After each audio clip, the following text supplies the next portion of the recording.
Secunderabad cantonment Boinpally Bapuji నగర్లో మహాత్మా జ్యోతిరావు పూలే 199వ జయంతి వేడుకలు ఘనంగా నిర్వహించారు.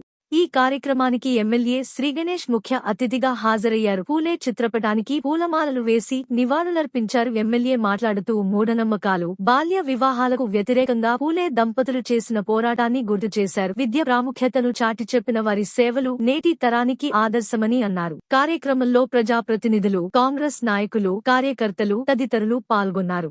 అందరికీ హృదయపూర్వకంగా నా యొక్క నమస్కారం మరియు అందరికీ మహాత్మా జ్యోతిరావు గారు పూలే జయంతి శుభాకాంక్షలు. ఈరోజు చాలా సంతోషం.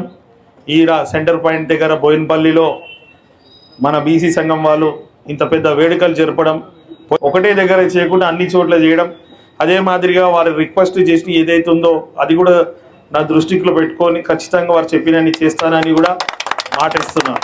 భారతదేశానికి స్వతంత్రం రానక ముందు నుంచి కూడా స్వతంత్రం గురించి కావచ్చు, అప్పుడున్న మూఢనమ్మకాలు కావచ్చు, బాల వివాహాలు ఎవరైతే పెళ్ళిళ్ళు ఉన్నాయో దాని గురించి కావచ్చు, చదువు గురించి కావచ్చు, మహిళలని ఏ విధంగా ఏ రకంగా చూసేవాళ్ళు ఆ రోజులని కూడా మనం ఈరోజు తెలుసుకోవాల్సి